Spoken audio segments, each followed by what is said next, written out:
안녕하세요. 여러분의 종목에 대한 고민, 또 포트폴리오에 대한 고민 말끔히 해결해드리는 종목 어디가 최슬기입니다.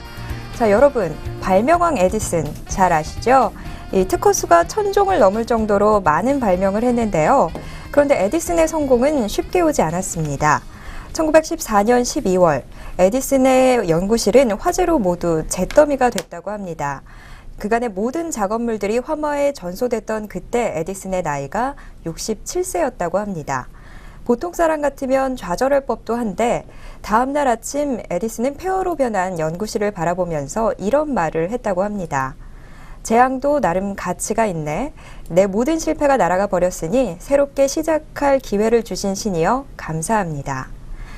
화재 후 3주 뒤 에디슨은 첫 번째 축음기를 발명했다고 합니다. 에디슨이 뜻하지 않은 악재에 좌절하고 주저앉았다면 발명왕 타이틀은 없었을지도 모릅니다. 여러분도 에디슨처럼 이 악재에 슬퍼하거나 좌절하지 마시고 대박 앞으로 끊임없이 나아가는 투자하시길 빌겠습니다. 자, 설사 실패한다고 하더라도 저희 종목 어디가가 함께하면서 여러분의 포트폴리오는 대박이 날 수 있도록 만들어 드릴 테니까요. 걱정 없이 오늘도 장에 나서셨으면 좋겠습니다.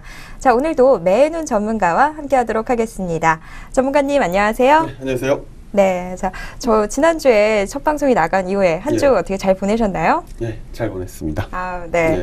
자, 좀 이 단답으로 좀 말씀하셔서 제가 좀 늘 당황이 되는데, 자, 지난주에 저희가 GS건설을 소개를 받았습니다. 이 GS건설 소개해 주시고 난 후에 GS건설 흐름이 상당히 좀 좋았는데요. 그때 좀 지적해 주신 대로 매매 전략 그대로 좀 이번 주에도 이어나가면 될까요?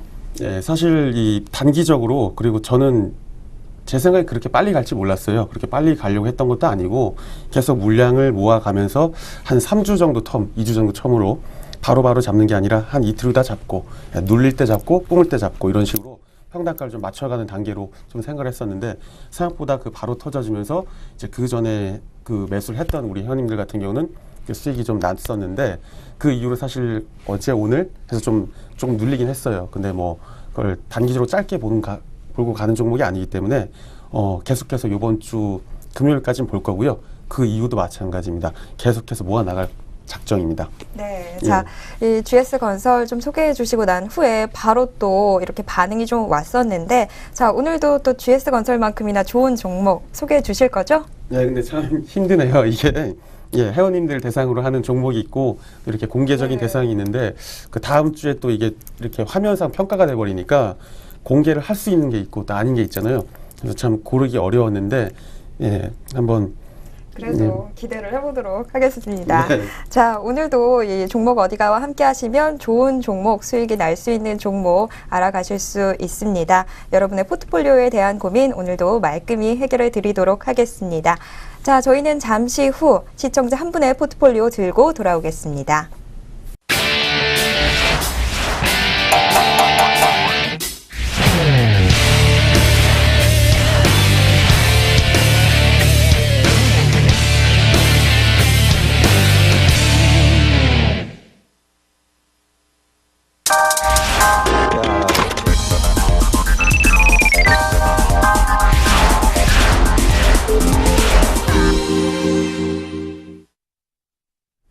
네, 내 종목 어디가 시간입니다. 자, 오늘도 시청자 한 분의 포트폴리오 선정해서 이 포트폴리오 좀 분석해보고 좀 더 수익이 날 수 있는 구조로 바꿔드리도록 하겠습니다. 자, 일단 오늘 어떤 포트폴리오와 함께하게 될지 확인해 봐야겠죠? 화면으로 알아보겠습니다.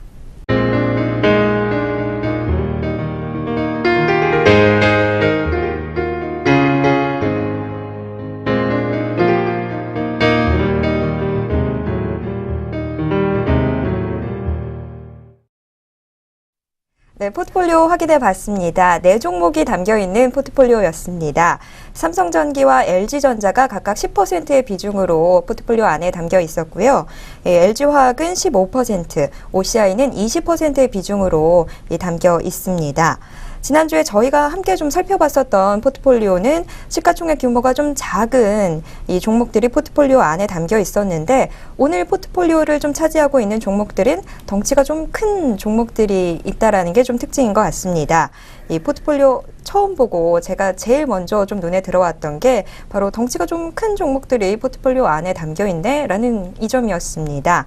자, 매인훈 전문가님이 보시기엔 이 포트폴리오 좀 특징이 어떤 거라고 생각하세요? 그러니까 전반적으로 이제 무거운 주만 있어요. 무거운 주만 있고 이 종목들이 좀 손절치기 힘든 종목만 좀 담겨져 있어가지고 굉장히 바꿔서 좀 굉장히 당황했어요. 이거를 처리를 어떻게 할 것인가. 이미 마이너스 35% 정도 가 있는 종목들도 2개나 있고요. 네.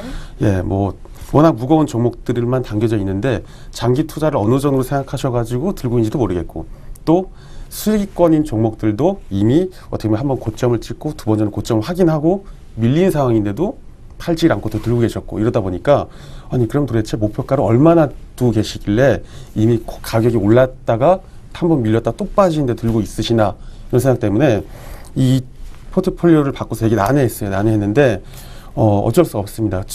그 저번 주에도 사실 다른 종목들 망가진 많은 종목들 중에서도 오히려 시가총액이 큰 금호석유가 가장 문제라고 말씀드렸는데 이거는 금호석유의 어떤 형, 사촌형, 할아버지 이런 애들이 모인 종목이기 때문에 좀 난감합니다. 사실 난감하기 때문에 워낙 또 매수가가 이미 현재가와 이격이 커가지고 네. 대응 자체를 어떻게 해야 될지를 사실 좀 무방비 상태인 거죠. 이러면 그냥 손을 좀 놨다고 할 수 있는데 뭐 역시나 마찬가지입니다. 뭐 눈을 이미 감으셨어요. 이미 눈을 감으신 분이라 아마 지금 제가 말씀드려도 좀 귀도 닫으실 것 같아서 좀 걱정이긴 한데 한번 살펴봐야 되겠죠. 그러니까 좀 이 성격은 좀 다르지만 지난주에 이어서 역시나 또 고집이 좀 있으신 우리 시청자분의 포트폴리오를 저희가 좀 확인을 한 것 같습니다. 자, 그렇다면 이 포트폴리오는 일단 좀 어떤 점에 초점을 맞추고 수정을 들어가실 건가요? 이분이 이제 장기 투자를 원하시는 것 같아요. 장기 투자를 원하시고 또 성장주 보다는 좀 가치주에 좀 우량주 이런 쪽을 원하시는 것 같은데 문제는 이런 거를 좀 원칙이 있으면서 그렇게 지켜야 되는데 내가 만약에 성장주에 어떤 모멘텀에 투자하는 투자자다 이러면 40만 원에 샀어요. 40만 원 샀다 그래도 가격이 한 15만 원 내려오면은 내가 생각했던 40만 원보다 모멘텀이 일어나지 않고 빠졌으니까 나는 손절 치는 게 맞아요. 근데 이분은 그런 게 아니라는 거죠. 이 종목을 담은 성격 자체가 가치에 투자하는 투자자인데 그러면 내가 40만 원에 샀으면 종목이 20만 원 되면 내가 생각한 것보다 더 싸졌네 하고서 추가로 더 사야 정상이라는 거죠. 하지만 이분의 단가를 볼 때 지금 봤으면 이게 그런 그 가치에 대한 그 부분이나 또 모멘텀에 대한 투자냐 이거조차 사실 명확치 않아요. 그냥 샀는데 빠지니까 그냥 눈을 감은 거지. 네. 예.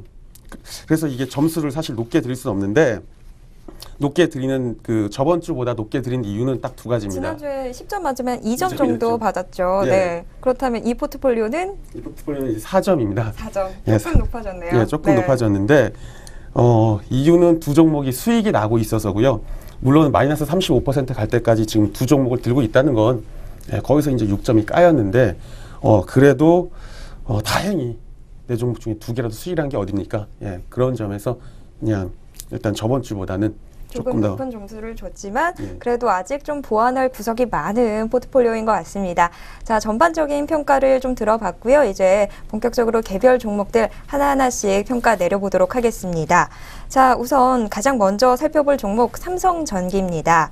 우리 시청자분은 10만 원에 매수하셔서 포트폴리오 안에 10% 비중으로 담아두고 계십니다. 자, 전문가님, 이 삼성전기 4월 중순 이후부터인가 계속해서 삼성전기 주가가 좀 내리막길을 걷고 있는 것 같은데요. 네. 우리 시청자분 아무래도 지금 좀 걱정 많이 되실 것 같아요. 10만 원에 매수를 하셨는데 5월 21일 종가 기준으로 지금 64,400원 기록하고 있습니다. 자, 참 우리 시청자분 걱정이 이만저만이 네. 아닐 것 같은데요. 삼성전기의 현재 상황 좀 어떻게 보시나요? 그러니까 삼성전기가 가지는 뭐 기본적인 뭐 모바일용 기판이나 아니면 이제 멀티세라믹 그 멀티레이어 세라믹 콘덴서라고 그 회로 기판에 이제 전기를 저장하는 필요할 때 전기를 저장했다가 필요한 쪽 보내고 하여튼 그런 시스템 조그만 장치들이 있습니다. 뭐 카메라나 핸드폰이나 자동차 이런 걸 만들 때 많게는 뭐 수십 개, 수천 개, 수만 개씩 쓰이는데 이런 쪽에서 있는 기술력들은 뭐 사실 세계 최고입니다. 세계 최고인데 문제는 뭐냐면 일단 투자 포인트는 스마트폰이에요. 스마트폰인데 이 스마트폰 자체가 워낙 그 재고가 이제까지 좀 많이 쌓였고 그 작년 하반기 이후로 고성능 이 핸드폰에 대한 이 수요가 이제 떨어지다 보니까 여기서 이제 좀 실적에 대한 부진이 나오는 게 아닌가 이런 우려들이 많았고 그러므로 해서 어떻게 보면은 이 완성업체라 그럽니다. 세트 업체. 그러니까 우리가 일례로 들면은 뭐 삼성전자나 현대차 이런 세트 업체보다 앞에서 부품을 조달하는 그런 종목들을 전방산업군이라고 그러는데 이 전방산업군에 대한 투자가 굉장히 좀 위축돼 있었습니다. 위축돼 있었던 건 사실인데 그래도 이제까지 좀 애플이 좀 가격 인하를 하고 또 삼성 갤럭시 5 같은 경우도 좀 가격을 조금 낮추면서 1000만 대 가까이 팔았단 말이죠. 지금 출시한 지 2달 가까이 되는데 이런 점에서 볼 때는 저번 주에 우리가 살폈던 그 하이셀이라는 종목 있죠. 하이셀이라는 종목처럼 그 판매 단가는 내려가나 매출이 증가하기 때문에 시장 자체 볼륨은 커지는 이제 이런 그림으로 이해를 했었는데 삼성전기도 이런 쪽의 포인트가 사실 맞습니다. 투자 포인트는 맞는데 지금 계속해서 이 주력 제품이 잘 팔리다 보니까 이제 완성 제품을 만드는 세트 업체인 삼성전자 입장에서는 굳이 갤럭시 S5를 기반으로 한 파생적인 상품을 만들 어떤 필요성이 없는 거죠. 물론 이렇게 되면은 갤럭시 S5에 들어가는 기존에 있는 부품들을 납품했던 회사들, 뭐 삼성전기를 비롯해서 많은 회사들 같은 경우는 뭐 계속 주력 사업만 그 부품만 찍어내면 되니까 상관이 없는데 문제는 이 고성능 그 핸드폰 자체 시장이 좀 꺾이면서 뭐 베트남, 중국을 비롯해서 약간 그 성능이 낮은 쪽 핸드폰, 중저가 조금 중저가의 성능이 조금 낮은 이런 사양 쪽의 핸드폰 쪽으로 많이 좀 몰리고 있습니다. 이런 쪽이 있기 때문에 어느 쪽에 이 그 판매에 대한 또 실적에 대한 생산에 대한 이 밸런스를 어느 쪽에 포커스를 맞추느냐에 따라서 삼성전기가 앞으로 좀 해나가야 될 실적에 대해서는 조금 관망스를 지켜봐야 되겠죠. 지금은 아직은 모른다. 왜냐? 시장 자체가 어떻게 흘러가는지 판세를 예측할 수 있는 자리다? 아니다. 아니거든요. 아니니까 지금은 일단 관망세긴 한데 중요한 건 이전에 지금 계속 해왔던 전기, 전자, 재료 쪽에서의 기존의 수급들, 매출 사항들 이런 것들이 나쁘지 않습니다. 나쁘지 않고 작년이 아니라 올해 4월에 이제 그 멀티레이어 세라믹 콘덴서를 만드는 이 원재료를 삼성정밀화학으로부터 그 원재료를 만드는 공장을 이제 인수를 하기로 했어요. 약정을 맺었고 발표를 했고 그리고 6월부터 이제 생산에 인수를 해서 생산에 들어가는데 그러면 아무래도 1년의 그 원재료, 제조, 그리고 납품 생산과 이어지는 이 체인망을 만들 수 있기 때문에 아무래도 원가 경쟁력도 더욱 생기고 또 시장 경쟁률도 시장 점유율도 이제 세계 1위이기 때문에 그런 쪽에서 계속해서 자리를 좀 굳건히 지킨다면 앞으로는 좀 좋아질 그 가능성이 물론 있겠죠. 지금은 확인할 수 있는 자리다 아니다. 여기까지가 어떻게 보면은 삼성전기의 좀 투자 포인트가 될 것 같습니다. 네, 삼성전기 투자 포인트 들어보면서 좀 업황에 대한 설명을 좀 전반적으로 들어봤습니다. 이 업황은 지금 일단 현재로서는 딱 뭐다라고 꼬집어서 평가를 내리기는 좀 힘든 상황인 것 같은데요. 자, 그렇다면 차트 상황은 또 어떻게 나오고 있는지 차트 좀 살펴보도록 하겠습니다. 차트에 앞서 이 차트까지 보면은 이미 죽은 차트예요. 죽은 차트고 삼성전기 자체가 가지는 이 밸류에이션이 시장에서 어느 정도 평가받느냐는 물론 시장 자체가 그냥 하는 대로 그냥 맡기면 되는데 이미 이 정도로 주고 왔을 때 동안 계속해서 들고 왔다는 게 문제고요. 삼성전기가 지금 이제 포인트가 만약에 그 삼성 그 핸드폰 사양에 의해 그 어느 쪽으로 밸런싱을 맞추냐가 포커스라면 또 한 가지 외부적인 변수가 있다면 어떻게 보면 그 이제 삼성전기가 가지는 삼성전자에 대한 의존도를 얼마나 탈피하느냐 아니면 아예 붙여서 완전히 공조화 시키느냐 이 정도가 포인트겠는데요. 차트상 봤을 때는 사실 의미가 없습니다. 왜냐? 이미 매수 단가를 너무 지나쳤고 지금 보자면 이 라인은 사실 깼으면 안 됐어요. 이 라인 지금 보시는 이 라인 있죠? 이 73,200원 라인을 깨면 안 됐었는데 깨고 난 이후에 내렸다가 지금 보시면 이 6도 정도 그리는 이런 추세대를 하나 만들었는데 제가 이 종목을 저번 주에 받았을 때까지만 해도 한 번쯤 바닥에서 살 수 있을까 했는데 오늘 바닥을 뚫고 내려갔습니다. 어제 오늘. 이렇게 된다는 건 결국 이 큰 하락의 관성의 힘이 아직 남아있다는 거죠. 언제까지 믿고 이 삼성전자와 삼성전기와의 공조 그리고 핸드폰 시장의 어떤 발전 가능성, 앞으로의 뭐 중저가에 포커스를 맞추더라도 혹시나 그런 쪽은 앞으로는 조금 그 더 시기적으로 지켜봐야 된다. 그리고 이 상태에서는 사실 죽도밥도 아니어가지고 뭘 하기가 힘들어요. 그러니까 이미 40만 원의 매수가이기 때문에 이거를 과연 10만 원의 매수가인데 35% 마이너스 나고 있는 상황에서 이걸 과연 손절을 쳐야 되느냐? 못 친다는 거죠. 이미 35%까지 왔기 때문에 그러면 적어도 내가 어느 정도에서 탈출을 해야 되냐라고 생각을 해보면 시기적으로 한 2개 정도를 생각해 볼 수 있는데 한참 후입니다. 한참 후. 아마 이런 차트의 모양을 그리는 종목들은 굉장히 이 텀이 길어요. 텀이 기는데 수익 실현할 수 있는 구간 자체도 한참 남았고 이런 거는 1년, 2년 기다려야죠. 1년, 2년 기다려야 되고 앞으로 삼성전자 쪽에서 많이 살지 않으면 아무리 지금 삼성전자가 가지는 그 서플라이 체인망에 대한 다이어트 때문에 규모의 경제를 가지고 있는 삼성전기가 조금 그 고객산의 점유율을 늘릴 수 있는 기회가 된다고 하더라도 위기가 기일 수 있는 지금 현실의 모습이라고 하더라도 차트를 보자면 한참 기어야 된다. 한 1년, 2년 정도 적어도 반년 이상은 긴 이후에 올라오고 뚫고 나서 그 이후에 그나마 조금 몇 %라도 건질 수 있다. 그렇지 않으면 그냥 이 종목은 머릿속에서 지우시라고 추천을 드리겠습니다. 네, 이 삼성전기의 차트를 함께 좀 확인을 해봤습니다. 삼성전기 지금 현재 좀 옆으로 길게 누워서 가고 있는 모습이 포착이 되고 있습니다. 이 73,200원 선이 깨졌을 때 좀 빨리 대응을 하셨다면 좀 상황이 달랐을 수가 있겠는데 지금 73,200원 선이 깨진 지가 좀 됐잖아요. 좀 우리 시청자분 좀 길게 한 1년에서 2년 정도 바라보시고 좀 그때까지 수익 실현은 좀 그때까지 좀 시점을 밀어두셔야 할 것 같습니다. 자, 그렇다면 그때까지는 그냥 일단 계속 보유하는 걸로 할까요? 뭐 이미 뭐 까질 만큼 까졌는데 뭐 저기서 뭐 5%더 까먹거나 10%더 까먹거나 똑같거든요. 그냥 뭐 이거는 눈 감아야죠. 그냥 홀딩 하겠습니다. 네, 그대로 좀 보유 유지한 채로 첫 번째 종목은 정리를 해보도록 하겠습니다. 자, 첫 번째 종목 삼성전기 확인해 봤습니다. 두 번째 종목 살펴보도록 하겠습니다. 두 번째 종목 LG화학입니다. LG화학 역시 우리 시청자분의 근심, 걱정거리를 담당하고 있는 종목일 것 같은데요.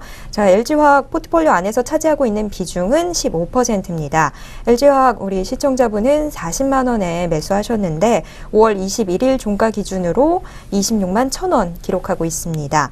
LG화학 계속 보유를 하고 있어도 괜찮을지 아닐지 참 우리 시청자분 걱정이 말이 아닐 것 같은데요. 그 문제에 대한 답을 알기 위해서는 우선 LG화학 분석부터 좀 해봐야겠죠. 자, 전문가님, LG화학도 좀 업황 분석 부탁드리겠습니다. 참 어려운 종목인데요. 이제 LG화학 같은 경우는 크게 보면 투자 포인트는 두 가지입니다. 투자 포인트는 두 가지인데 일단은 뭐 2차 전지에 대한 이제 실적 모멘텀이 이제 예상된다는 점이고요. 두 번째는 좀 바닥을 쳤던 이제 석유화학 쪽 공헌도, 그러니까 매출이익이나 그 영업이익에서 차지한 비율이 한 85% 정도 됩니다. 석유화학 쪽이. 근데 그쪽이 바닥을 쳤던 그 경기 쪽이 좀 살아나고 있어서 그쪽이 앞으로 점점 더 좋아질 것이라는 것과 이제 평광판을 비롯한 TFT, LCD 이런 쪽 패널 쪽 관련해서 디스플레이 쪽도 계속해서 좀 좋을 것이다라는 업황 전망이 되고 있기 때문에 그런 점이 두 가지가 포인트인데요.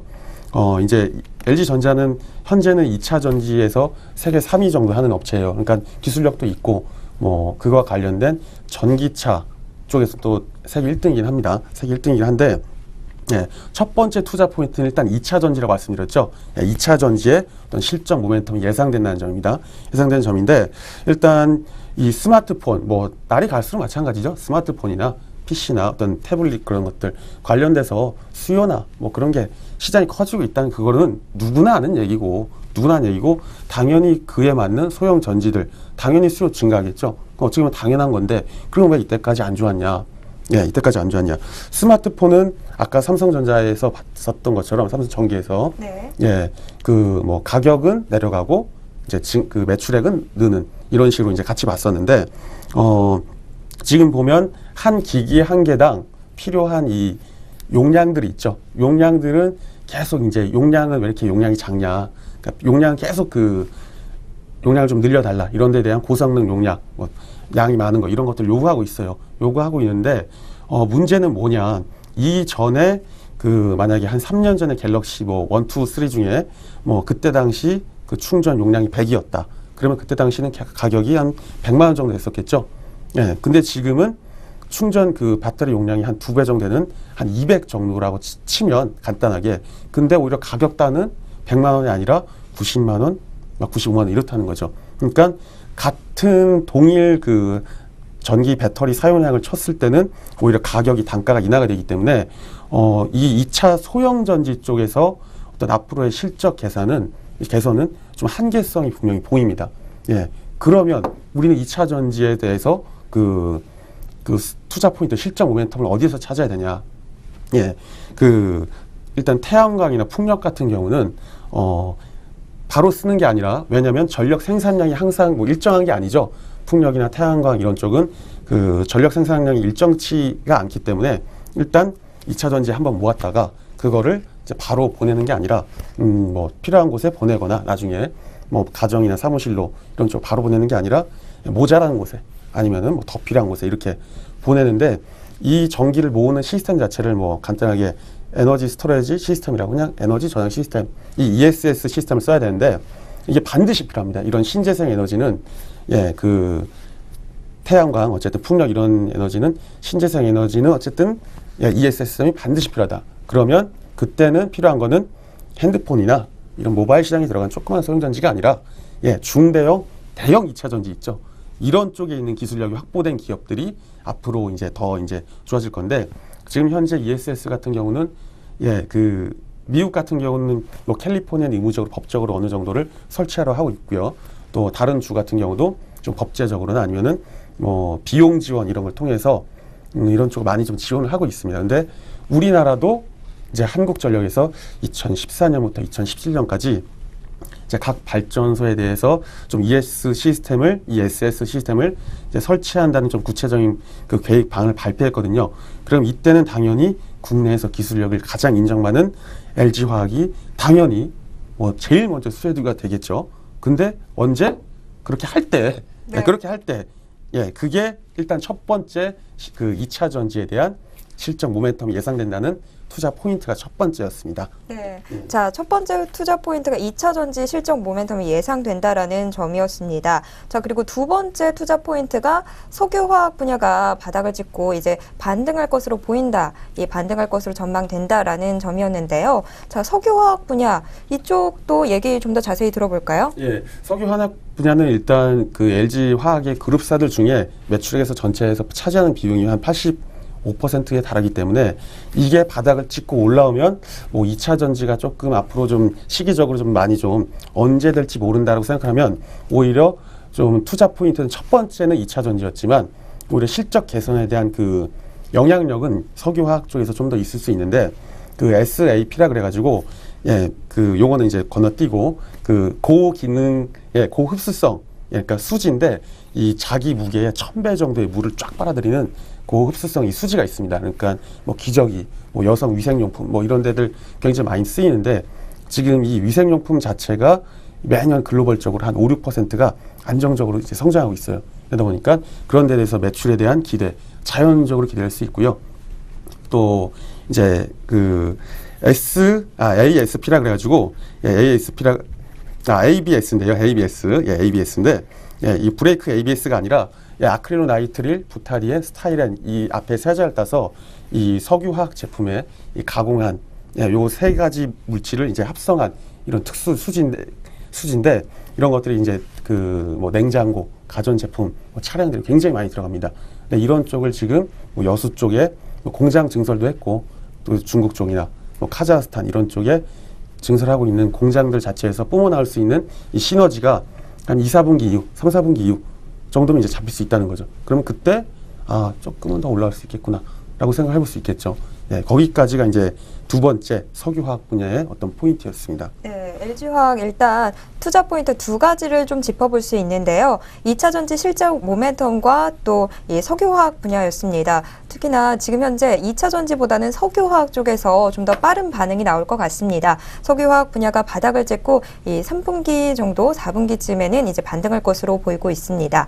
이 LG화학 일단 업황 설명을 좀 들어봤습니다. 투자 포인트는 분명히 있는 종목인데 LG화학 지금 현재 우리 시청자분의 포트폴리오 안에서 좀 수익률을 깎아먹고 있는 종목입니다. 이 좀 차트 보면서 이 차트상 흐름은 또 어떻게 나오고 있는지 이야기 또 들어보도록 하겠습니다. 예, 지금 보면은 지금 보시는 화면에 매수가를 이거를 쳐놨는데 그 매수가가 보이지가 않아요.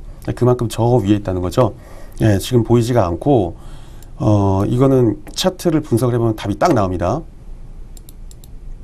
자, 지금 이제 선이 이제 보이죠? 저 위에 예, 여기 예, 요 선입니다. 요 선이 이제 매수가예요. 매수가인데 자, 강한 하락이 이렇게 지어지면서 강한 하락이 이렇게 나오면서 채널을 두 번 만들었어요. 그러니까 바닥과 이 뚜껑과 위를 아래를 확인할 수 있는 자리를 만들어주면서 이미 한번 내가 자리를 확인을 했었죠. 이 하락의 힘이 살짝 멈추면서 조정을 받고 재차 빠지려고 준비를 하는구나. 왜? 뚫려고 하다가 못 뚫고 내려왔으니까. 지금 여기까지는 괜찮아요. 왜냐? 이미 매수가에서 어느 정도 포인트가 그 가격의 포인트가 이격이 있고 충분히 버틸만 했기 때문에 여긴 괜찮은데 이미 형성된 라인을 깼습니다. 여기서 손절 안 쳤어요. 그러면 두 번째 왔을 때 첫 번째 왔을 때는 깰까 하는 의구심에 안 쳤어도 상관없어요. 안 쳤어도. 두 번째 왔을까 하는 의구심에 안 쳤어도 예, 괜찮아요. 세 번째 오히려 그 채널에 못 미치는 가격에 찍지를 못하고 돌아서는 이 가격이 첫 번째 손절 기회였습니다. 예, 손절 여기서 치지 않았다면요. 예, 첫 번째 손절 기회를 날렸고요.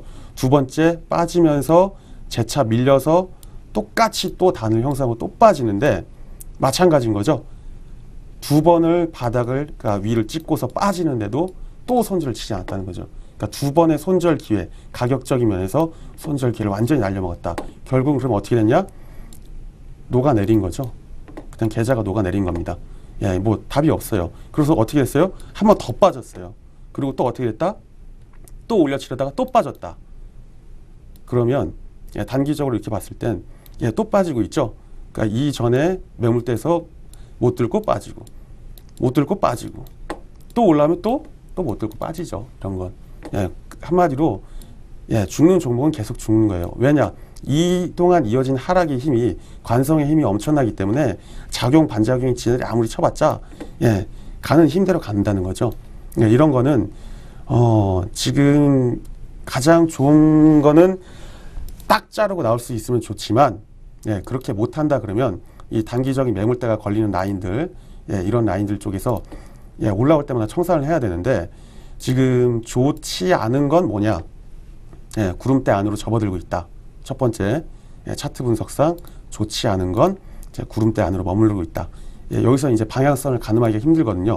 보통 구름대 안으로 들어갔을 때 방향을 선회시키는 경우가 많이 없습니다. 방향대로 나갔다가 방향대로 다시 들어와서 들어온 대로 나가고 구름대 안에서 방향을 바꾸는 이런 모습이 실상 많이 안 나온다는 거죠. 근데 지금 같은 경우도 일단 하락으로 들어가기 때문에 예, 어떻게 될지 모르겠고요. 예, 그리고 두 번째는 올라온다고 해도 이 LG화학에 투자했던 수많은 개미들과 물려있는 수많은 사람들 예, 이분 같은 분들이 올라올 때마다 계속 팬다는 거죠. 계속 패면 이거는 예, 삼성전이랑 똑같습니다. 올라올 때마다 계속 그냥 망치로 맞는 거죠. 예, 한도 끝도 없는 거죠. 예, 그냥 이럴 때는 지금 그래도 바닥을 지켜내고 있으니까 차라리 공격적으로 여기서 그냥 아예 물타기를 해버리시면 차라리 속 편하고 여기서 물타기를 안 하실 거면 그냥 홀딩하고 또 눈을 감는다. 네, 이렇게 가겠습니다. 네, 일단 이 지금 LG화학도 저희가 앞서서 살펴봤던 삼성전기처럼 일단은 보유를 좀 유지하고 좀 대응하는 것으로 정리를 해보도록 하겠습니다. 자, 두 번째 종목 LG화학 살펴봤습니다. 세 번째 종목 살펴보도록 하겠습니다. OCI입니다. OCI 태양광 산업 하면 거의 첫 번째로 거론되는 종목인데요. 우리 시청자분의 수익률을 괴롭혔었던 앞서 두 종목과는 다르게 지금 현재 우리 시청자분의 웃음꽃을 담당하고 있는 종목이 OCI일 것 같습니다. 매수가 15만 원이었는데요. 5월 21일 종가 기준으로 17만 6,500원 기록하고 있습니다. 앞서 살펴봤던 두 종목에 비해서 좀 OCI는 상황 괜찮은 것 같은데, 예. 자, OCI도 전문가님 분석 좀 부탁드립니다. 예, 그러니까 시장에서는 그 셀마켓이 있고 바이마켓이 있어요. 그래가지고 셀마켓이라는 거는 내가 가격을 정할 수 있고 내가 판매 시기를 조절하고 내가 그 양을 조절할 수 있는 이런 셀마켓이 있고, 바이마켓은 반대겠죠. 예, 내가 그 소비자가 소비자 입장에서는 내가 어떤 여러 셀렉션 중에 내가 하나를 내 입맛에 고르는 거를 고를 수 있는 셀마켓과 바이마켓이 있는데, OCI 같은 경우는 전형적으로 셀마켓에 있던 회사, 그러니까 한마디로 뭐 특히 원자재, 원유, 나무 아니면 원천 기술을 가진 특허를 가졌거나 이런 쪽이 이제 이 셀마켓에 들어있는 회사인데, 지금 같은 경우는 OCI 같은 경우는 완벽하게 이제 셀마켓에 있던 회사가 우위를 완전히 뺏기면서 바이마켓으로 넘어간 그런 업군에 있는 속하게 된 회사죠. 그 이유 자체가 뭐냐면 2012년도 기점으로 해가지고 이 OCI 그 뭐라고 해야 되죠? 태양광을 이렇게 쫙 깔죠. 패널들 쫙 깔아서 햇빛을 받게 하잖아요.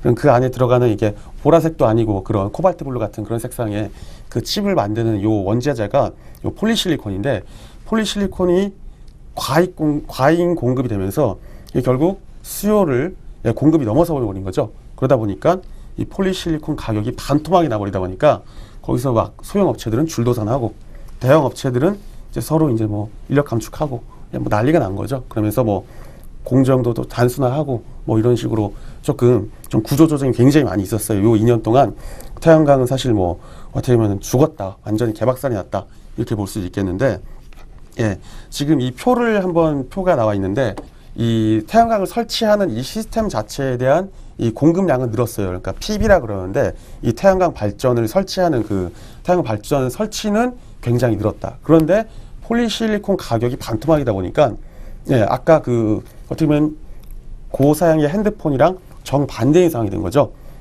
매출은 늘었는데 단가가 확 박살이 나버린다 보니까 시장 자체 볼륨이 죽어버리는 이런 식으로 박살이 났어요.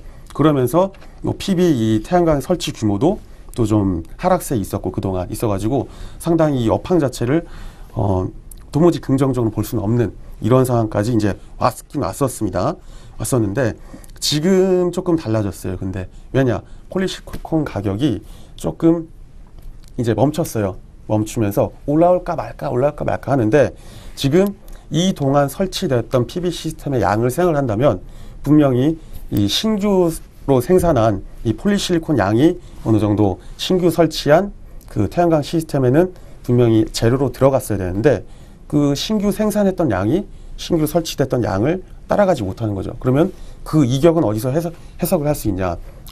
폴리실리콘을 이용 효율이 늘었거나, 아니면 그동안 이 생산을 좀 그 감축을 하면서 그동안 좀 안 좋았던 업황에서 있었던 그 서플라이 체인에 있었던 재고 중에 어느 일부가 소진돼서 갔구나. 그렇기 때문에 신규 그 폴리실리콘 양이 생산량이 따라가지 못했어도 그래도 PB 생산량은 그래도 늘어왔구나. 이런 점을 생각을 해본다면 이렇게 재고 라인에 있는 그 공급량이 재고가 줄어들고 그 폴리실리콘 단가가 바닥을 치고 반등한다면, 그러면 앞으로는 조금 생각을 좀 달리 해볼 수 있겠죠. 이제 내가 셀마켓에서 바이마켓에서 우위를 뺏겼는데 이제 한 번쯤 다시금 좀 내가 셀마켓이 될 수 있지 않아도 될까 하는 쪽으로 바라볼 수 있는 그게 지금 시점인 것 같아요. 네. 그러나 투자는 아직 아니죠. 왜냐, 폴리실리콘 가격이 멈췄어요.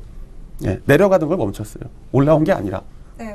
그렇기 때문에 가격이 올라오면 그래서 실적이 잡히고 PB 시스템이 좀 더 지금 중국 쪽으로 많이 하고 있는데, 어떻게 보면은 북미 중심이었다가 이 중국 쪽으로 넘어왔어요. 중국이나 일본 쪽으로. 실적이 좀 좋게 잡히면서 같은 하나 쪽도 좀 좋게 좀 나오고 있는데, 그런 쪽이 좀 구체화돼 확실하게 딱 찝힐 때, 그때가 좀 더 각이 살겠죠, 지금보다는. 네, 이 신규로 좀 매수하시고자 하시는 분들은 지금 그런 설명이 좀 묘해 보이겠지만, 일단 우리 시청자분의 포트폴리오를 또 저희가 예, 도와드리려면 지금 현재 갖고 계신 분은 또 어떻게 대응을 해야 할지 예. 차트 보면서 이야기 나눠보도록 하겠습니다. 그나마 다행인 건 OCI가 그래도 수익권에 있어요. 예, OCI가 수익권에 있고 뭐 수익이 많지는 않은데 문제는 뭐냐? 예, 문제는 뭐냐면 15만 원에 매수해가지고 지금 22만 원까지 찍었어요. 뭐 그냥 간단하게 한 21만 원 정도를 합시다. 뭐 대충 잡기 어려우니까 그러면 6만 원인데 그래도 이게 그래도 한 3분의 1 정도 수익이 났다는 거죠. 3분의 1이면 한 30% 정도 가까이 30% 좀 안 되는 수치가 수익이 났었는데 그 수익률에도 청산 안 하셨어요. 그리고 또 제 차 밀렸는데도 또 제 차 비슷한 근처에 가격이 왔는데도 청산 안 하셨어요. 그러면 이분이 도대체 목표가를 어느 정도 잡고 계신가 이게 제가 되게 궁금해요.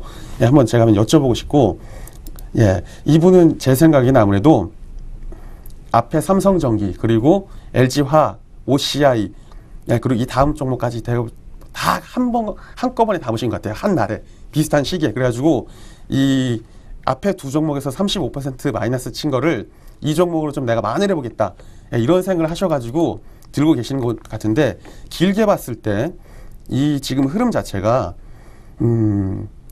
다른 차트로 말씀드리면 예전에 뭐 오성자헬이나 쌍용차 이런 것처럼 하락 후에 버티다가 깨진 이후에 이런 식으로 길게 가는 종목입니다. 지금 그 방금 앞서 말씀드린 삼성전기 같은 경우는 이런 데 있는 거예요. 삼성전기나 LG화학은 이런 데 있는 건데 OCI 같은 경우는 어떻게 보면 그 인내의 시간을 다 견뎌냈어요. 어떻게 보면 매수가를 좀 아름답게 잡으셨는데 시기적으로는 아름답게 잡으셨는데 그래도 이미 올라올 만큼 올라왔어요. 더 좀 바란다면은 한 23만 9천 원까지 올라오면 좋은데 그렇게 될지 안 될지는 그 이제 차후의 얘기고 그래서 이 적은 하단을 뚫지 못할 때는 물량을 어느 정도 더는 게 좋은데 문제는 이분이 이 수익률이 30%가 날 때까지도 청산을 안 했다는 걸 생각을 하면은 이분은 계속 홀딩할 수밖에 없거든요. 그래서 일단 목표가 근처에서 한번 청산을 하긴 하는데 이번에 타이밍 재는 그 시기를 봤을 때는 한 17만 3천 원 정도가 지금 매수가인데 15만 원이죠. 15만 원. 그래서 17만 3천 원 정도 선에서 한번 청산을 하는 게 낫지 않나 물량을. 그리고 그 이후에는 가는 대로 먹고 아니면은 다시 해야 되는데 30만 원에도 20만 원에도 이 수익 실현 안 했다는 거에서는 이미 이분이 뭐 마음을 닫았다는 거죠. 저보다 이분은 그 배는 생각하시는 것 같아요. 배는 생각하시는 것 같아서 그냥 뭐 지금도 수익권이고 생각하시는 수익이 좀 많은 것 같아서 일단 뭐 당연히 홀딩을 해야 되겠죠. 당연히 홀딩인데 차트 모양 좋지 않은 게 사실입니다. 사실 굉장히 좋지 않아요. 그렇게 완만하게 호락호락하게 이렇게 찍고 반등해서 올라갈 거다 하고 나오는 차트 모양이 아닙니다. 지금 사실 그렇기 때문에 그렇게 청산을 하는 게 다른 종목으로 좀 원금을 돌릴 수 있지 않나라는 측면에서 조금 그런 측면에서 한 반 정도를 그 가격에 좀 날리고 나머지 건 차후에 한번 모색을 해보는 게 낫지 않을까 생각을 합니다. 그러니까 절반 정도를 17만 3천 원 선에서 좀 정리를 하고 나머지 종목은 계속 좀 들고 가다가 좀 눌림목이 왔을 때 그때는 좀 매도를 하시면 될 것 같습니다. 자, OCI 대응 방법까지 알아봤습니다. 이제 마지막 종목 알아보도록 하겠습니다. 마지막 종목 LG전자입니다.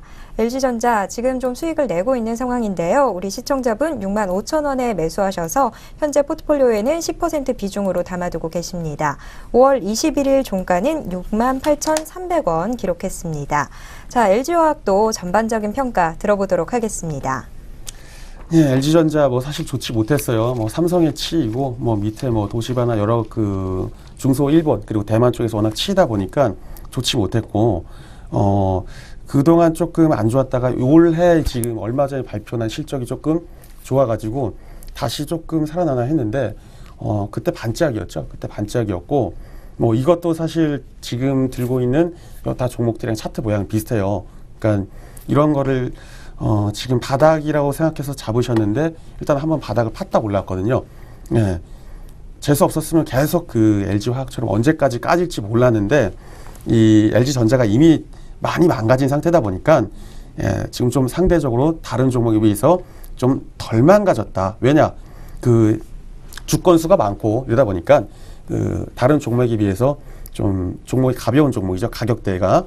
그러다 보니까 많이 빠지지 않았는데 실상은 이 전체적인 업황이나 이런 모양을 봤을 때는 다른 LG생명과학이나 LG과학처럼 한 3만 원대까지 꼬라박았어도 무방한 종목이라고 저는 생각을 하고 있습니다.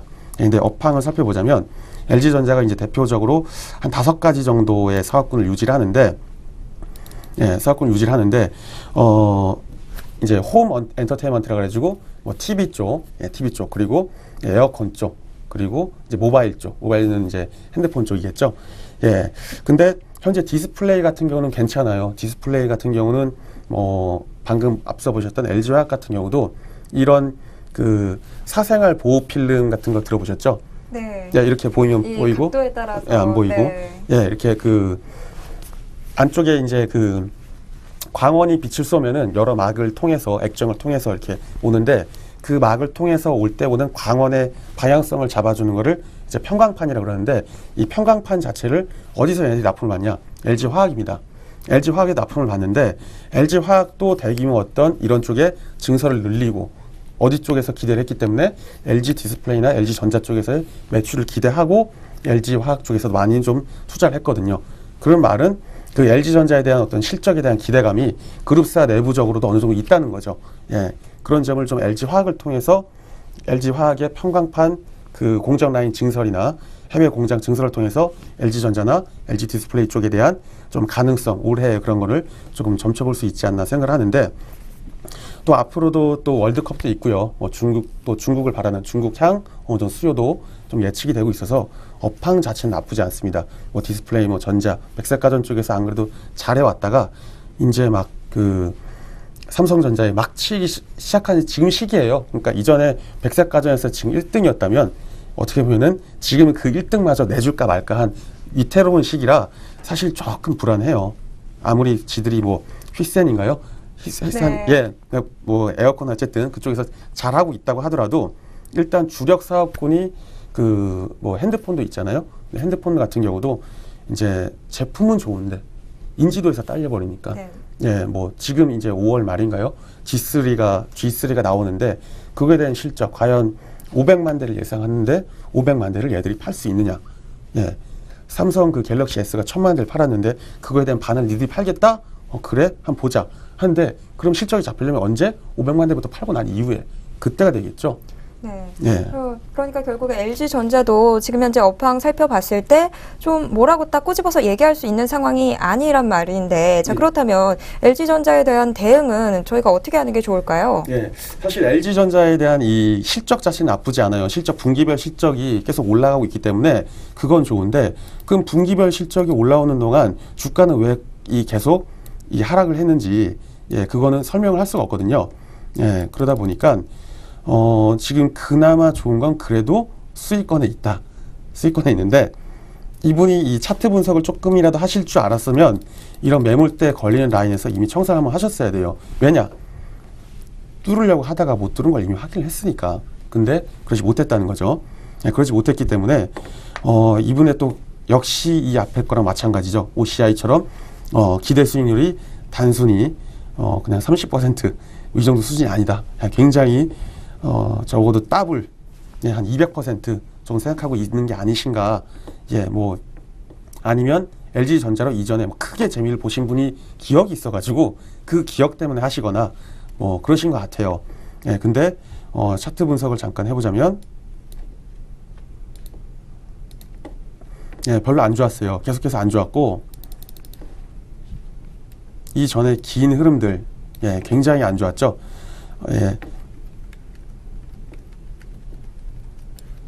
한마디로 이런 라인들을 타고 흘러내리는 거죠. 이렇게 타고 내리는데 중요한 기준선 깨면서 이미 하락 추세 나왔고 하락 추세 나왔고 그 이후에 깨려고 돌파 시도 2번 했지만 그것도 거의 1년이 걸렸습니다. 1년 만에 돌파 시도 나왔지만 못했어요. 그만큼 이 9만 원대 라인 뚫는다는 게 엄청나게 힘든 힘들 수 있다는 일이죠. 예, 9만 원을 뚫는 게 엄청나게 힘들 수 있기 때문에 이런 거는 9만 원까지 바라보는 게 아니라 예, 어느 정도 올라오는 매물대에서 청산을 해야 되는데 1차적인 거는 한 지금 잡히는 요 파란 라인, 아, 상단을 뚫지 못하는 모습 보였구나. 이 전에는 가지를 못했고, 아, 뭐 3천정 패턴은 아니지만 그래도 못 뚫었다. 그래도 올라오는 데서 한 7만 1,700원 네, 선에서 조금 한 물량을 조금 덜고, 그리고 올라오는 매물대에서 나머지 것들을 좀 정산을 처리를 한다면 급락이 나왔던 이런 지점, 예, 각각 지점이 있을 겁니다. 뭐 방송에서는 어떻게 나갈지 모르겠지만 뭐 7만 5천 원, 8만 1천 원 계속해서 이런 라인들에 걸리는데, 이럴 때 올 때마다 예, 이런 거는 이미 수익이니까 예, 뭐 이걸로 LG화학이나 삼성전기를 만회하려고 생각하지 마시고, 예, 그거랑 별개인 거죠. 종목들은 예, 할 때마다 던져야죠. 이런 건 예, 지금 충분히 수익인데 길게 가다가는 예, 재차 이런 건 좀 응징의 철퇴를 맞을 수 있는 종목이기 때문에 언제든지 좀 가급적일 때 예, 좀 빨리 청산을 하시는 게 좋을 것 같습니다. 그렇다면 일단은 좀 유지를 하다가 예. 이 좀 라인대가 왔을 때 그때 맞춰서 좀 정리를 하는 것으로 그렇게 좀 이 종목 정리를 해보도록 하겠습니다. 자, 마지막 종목 LG전자까지 알아봤습니다. 자, 오늘 거의 모든 종목이 보유 유지로 좀 결론이 났는데요. 자, 이런 상황에서 좀 지금 저희가 처음부터 얘기를 했을 때 이 종목들 특징이 다 좀 덩치가 큰 종목들이었잖아요. 좀 새롭게 추천해 주실 만한 종목은 없을까요? 사실 추천 안 하려고 했어요. 추천 안 하려고. 왜냐면 이분 성향이 너무 한 번 담으면은 무겁게 들고 가기 때문에 괜히 잘못 추천하면은 예, 계속해서 물려 있는데도 들고 가면은 이거 뭐 그 종목을 볼 때마다 예, 제 생각을 할 거 아닙니까? 그래서 예, 혹시 물리게 되면 그래서 네. 종목 추천을 안 하려고 하다가 그래도 이분이 성향은 그래도 어쨌든 모멘텀 투자자기라기보다 예, 가치주에 대한 우량주, 성장주에 대한 예, 그러니까 성장주 빼고 예, 우량주에 대한 투자자이기 때문에 그런 쪽의 컨셉을 맞춰서 조금 주가는 조금 무겁더라도 예, 그래도 좀 상대적으로 다른 이전에 앞서 포트에 보유하고 있는 4종목보다는 그래도 시세가 조금 분출될 수 있는 가능성이 높은 종목으로 하나를 꼽아왔습니다. 어떤 종목이죠? 예, 아이마켓 코리아인데요. 아이마켓 네. 코리아. 예, 이 종목은 일단 뭐 인터파크 쪽에서 지분을 좀 많이 가지고 있어요. 그리고 제가 이 종목을 관심을 갖게 된 이유는 예, 제가 이제 대학교 때 광화문 이제 정부청사에 이런 MRO 그 오피스 물품을 납품한다는 요 비즈니스 모델을 이제 해가지고 그때 학점을 예, 그때 좀 굉장히 좋게 받았는데, 이 회사가 그때가 2006년인가 5년 됐을 거예요. 근데 이때 아이마켓 코리아가 예, 그때는 그냥 오피스 사업, 그냥 오피스 네, 디포 네. 요 정도 사업군이었는데, 이런 거를 삼성 쪽에서 많이 좀 그 MRO라 그래가지고 기업에 네. 대한 이런 거 채우는 것들을 많이 준비를 했었거든요. 근데 아이마켓 코리아가 어떻게 보면 그거를 좀 확 살렸던 그런 기업이죠. 네. 아이마켓 코리아 일단 좀 저희가 이 좀 대응 매매 전략 좀 예. 빠르게 이야기를 들어보도록 하겠습니다. 예. 아이마켓 코리아는 일단 지금 시세가 터지는 종목입니다. 터지는 종목이기 때문에 예, 만약에 내가 한 목표 금액이 있다면 목표 금액을 한 4분의 1로 잘라서 예, 내일 붙이고 예, 그 다음날 붙이고 그 다음날 붙이고 그 다음날 붙이고 이런 식으로 예, 아니라면 손절 칠 거면 과감히 자르고 나오고 예, 지금 이 한번 차트를 보자면 자, 응축시킨 이후에 터지는 과정이 이미 나왔어요. 예, 오늘 사실 조금 애매하게 나왔는데 예, 모아가다가 예, 쭉 모아가다가 예, 단기적으로 장기적으로 삼각 수렴 약간 그리면서 한번 터트려 놓고 올렸다가 재차 지금 물량을 흔들고 있는데, 그 수급도 괜찮은 편이고 예, 거기에 대한 실적 다 좋았습니다. 실적도 굉장히 좋았고요. 그리고 재차 전고점 뚫으면서 예, 폭발하면은 우리의 관점은 그거죠. 어차피 바닥이 어딘지 모르니까 좋은 종목을 비싸게 산다. 그리고 더 비싸게 매도한다. 네. 예, 우리의 전략처럼 그런 종목이니까 예. 그렇다면 매수를 어느 정도 가격대에서 하는 게 좋을까요? 지금 이제 그냥 사실 가격이 딱 정확히 드리긴 어려워요. 왜 정확히 드리긴 어렵냐? 이 종목 자체가 오늘 틀지 내일 틀지 모르는 종목이고 네. 그냥 바로 시장가로 바로 붙여야 되는 종목인데 예, 일단 오늘 나왔던 이 34,500원 선 예. 34,500원. 예, 34,500원 선 그 정도 해가지고 평단가 그냥 맞추는 거죠. 어차피 한꺼번에 다 찍어서 매수하는 게 아니라 그 정도 선에서 매수를 할 거니까 34,500원 선에서 매수를 하면서 목표가는 사실 목표가가 뚜렷이 잡히는 종목이 아니에요, 이게. 그러니까 시간으로 조금 봐야 되는데 네. 그래도 조금 살펴본다면 한 37,500원 정도. 37,500원. 네, 37,500원 네. 정도 선이 되어 있고요. 한 손절 같은 경우는 이 힘이 돌려지는 라인. 네, 힘이 돌려지는 라인 봤을 때 네, 이런 33,000원을 하회하는 순간부터 힘이 돌려지는구나. 예, 못 뚫고서 빠지는구나. 이렇게 생각을 해야 되니까 33,000원 선이 손절가 되겠다. 네, 시점으로. 자, 새로운 종목 아이마켓 코리아 좀 제시해 드리도록 하겠습니다. 아이마켓 코리아는 매수가 34,500원 선에서 좀 접근하셔서 목표가는 37,500원 선으로 그리고 손절 대응은 33,000원이 깨지는 시점에 손절 대응을 하시면 될 것 같습니다. 새로운 종목 아이마켓 코리아에 대한 매매 전략은 이렇게 좀 정리를 해보도록 하겠습니다. 자, 아이마켓 코리아도 지난주에 소개해드렸던 GS건설만큼이나 좀 좋은 흐름 기대해 보도록 하겠습니다.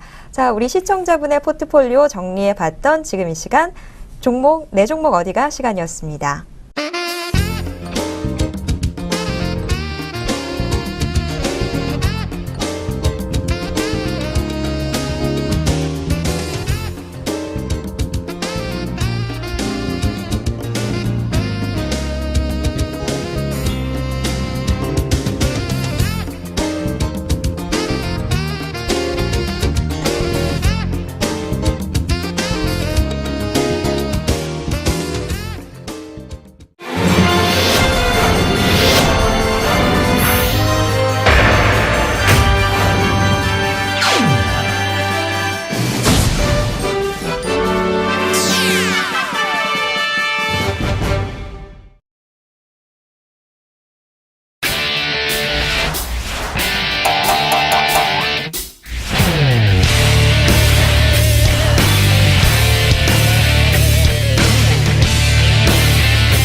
네, 점점 날이 무더워지고 있습니다.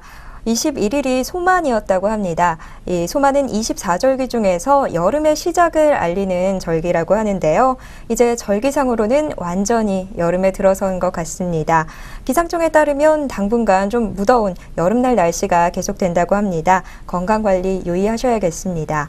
자, 저희가 포트폴리오는 챙겨드릴 수 있어도 여러분의 건강은 챙겨드릴 수 없으니까 건강관리 더욱더 힘쓰시길 바라겠습니다. 자, 오늘 저희가 준비한 순서는 여기까지입니다. 저희는 또 다음 이 시간에 더 좋은 정보 드리기 위해서 찾아오도록 하겠습니다. 지금까지 함께해 주신 여러분 고맙습니다.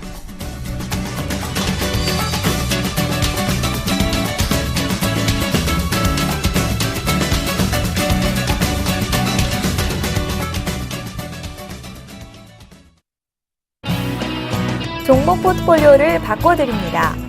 계좌에 담아놓은 종목 구성에 자신이 없거나 보유 중인 포트폴리오에서 수익이 나지 않는다면 매해는 전문가에게 신청하세요. 수익이 나는 엣지 있는 포트폴리오로 바꿔드리고 매해는 전문가의 유료 온라인 강의 일주일 이용권도 드립니다. 참여 신청은 SS증권방송 게시판 www.sstv.net 또는 www.리치맵.co.kr 전화 02-6344-7557로 받고 있습니다. 지금 바로 신청하세요.